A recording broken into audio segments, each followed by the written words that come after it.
Fala pessoal, bem-vindos a mais um dia de maratona bíblica e hoje nós vamos ler a partir do capítulo 25 de Jó, que vai falar sobre a terceira fala de Bildade.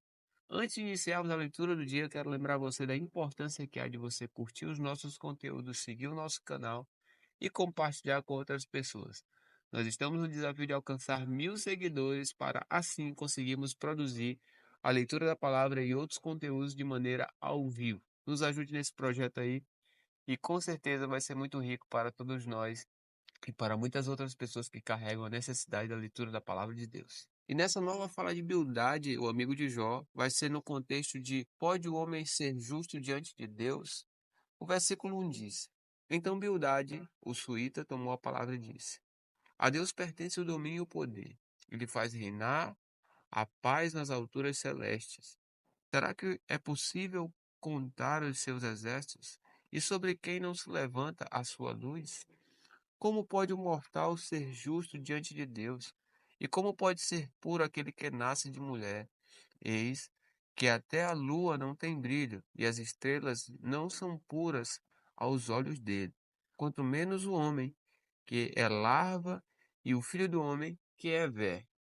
Já no capítulo 26, Jó vai vir com a resposta. E ele critica Bildade a partir do versículo 21. Bildade é seu amigo. Então ele diz: Jó responde: Como você sabe ajudar o que não tem força? Como você sabe socorrer o braço que não tem vigor? Como você sabe aconselhar o que não tem sabedoria e revelar plenitude de verdadeiro conhecimento? Com a ajuda de quem você profere tais palavras? E de quem é o Espírito que fala em você? E aí vem a continuação da fala para a Bildade, né? A resposta de Jó, que vai ser no contexto a grandeza do poder de Deus, versículo 5. Os mortos tremem debaixo das águas com os seus moradores. O mundo dos mortos está desnudo diante de Deus, e não há coberta para o abismo.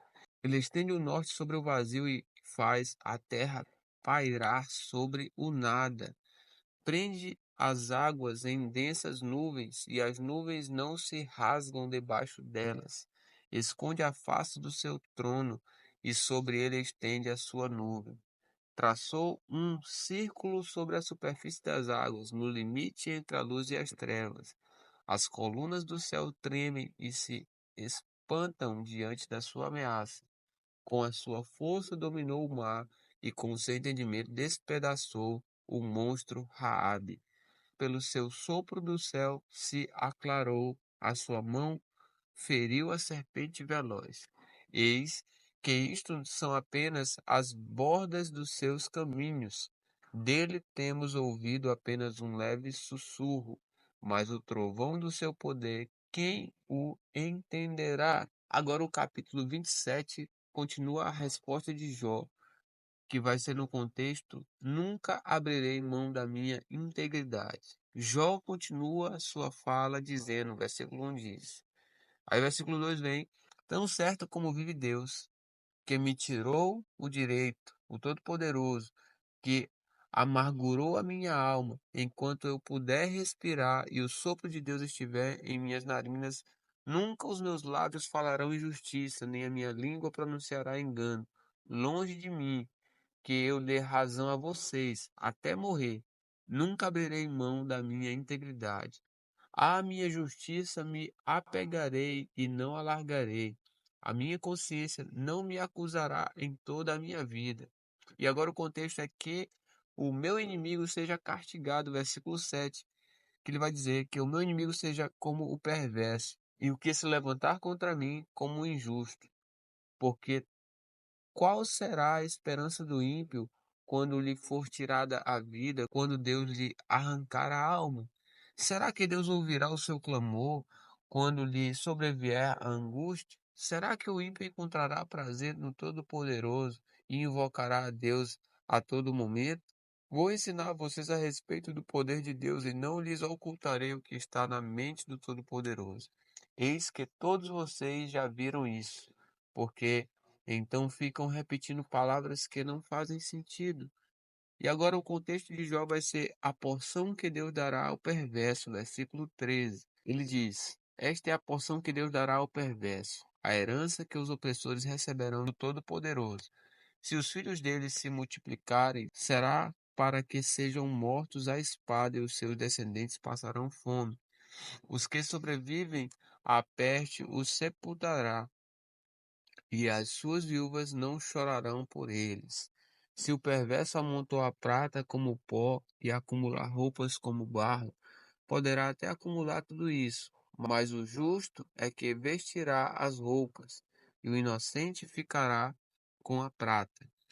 A casa que ele edifica é como a da traça, como a cabana que o vigia constrói. Rico, ele se deita com a sua riqueza, mas quando abre os olhos, ela já se foi. Pavores se apoderam dele como inundação de noite, a tempestade o arrebata. O vento leste o leva e ele se vai, varre-o com ímpeto do seu lugar. Deus lança isto sobre ele e não o poupa, a ele que procura fugir às pressas da sua mão. Diante da sua queda, as pessoas batem palmas, ao vê-lo ir embora, o vaiam com assobios. Parte do capítulo 28, que o contexto dele é o elogio da sabedoria, e ele vai ser contextualizado a partir da frase: os seus olhos veem o que há de precioso. Diz assim a partir do versículo 1. Na verdade, a prata tem as suas minas e o ouro que se refina tem o seu lugar. O ferro é retirado da terra e da pedra se funde o cobre. Os homens põem termo à escuridão e até os últimos confins procuram as pedras ocultas nas trevas e na densa escuridão. Abrem entrada para minas longe da habitação dos homens. São esquecidos pelos que passam por cima. E assim, longe de todos, dependurados em cordas, balançam de um lado para o outro. Da terra procede o alimento, mas debaixo ela é revolvida como que pelo fogo. Nas suas pedras se encontram safira e a pó que contém o ouro. Essa vereda a ave de rapina a ignora, e os olhos do falcão nunca a viram. Feras majestosas nunca pisaram essa vereda, e nenhum leão passou por ali. O homem estende a sua mão contra o rochedo e revolve os montes desde as suas raízes. Abre canais nas pedras e os seus olhos veem tudo o que há de mais precioso. Tapa os veios de água e nem uma gota sai deles. E traz à luz o que estava escondido. E aí agora o contexto é o valor da sabedoria a partir do versículo 12. Mas onde se achará a sabedoria? E em que lugar está o entendimento? O ser humano não conhece o valor da sabedoria, e ela não se encontra na terra dos viventes. O abismo diz: ela não está em mim, e o mar diz: não está comigo. Não se compra a sabedoria com ouro fino, ela também não pode ser paga com prata. O seu valor não pode ser avaliado pelo ouro de Ofir, nem pelo precioso ônix, nem pela safira. O ouro não se iguala a ela, nem o cristal, não se pode trocá-la por joias de ouro fino. Ela faz esquecer o coral e o cristal. O preço da sabedoria é maior que o das pérolas. O topázio da Etiópia não se compara com ela. Não se compra a sabedoria nem com ouro puro. E agora o contexto vai ser: o temor do Senhor é a própria sabedoria, versículo 20. Mas de onde vem a sabedoria? E em que lugar estará o entendimento? Está encoberta aos olhos de todos os seres vivos e oculta às aves do céu. O abismo e a morte dizem: ouvimos com os nossos ouvidos a sua fama. Deus lhe entende o caminho e ele é quem sabe o seu lugar, porque o seu olhar alcança extremidades da terra. Ele vê tudo o que há debaixo dos céus. Quando Deus regulou o peso do vento e fixou as medidas das águas, quando determinou leis para a chuva e caminho para o relâmpago dos trovões, e então ele viu a sabedoria e a manifestou, estabeleceu-a e também examinou. E disse ao ser humano: eis que o temor do Senhor é a sabedoria, e afastar-se do mal é o entendimento.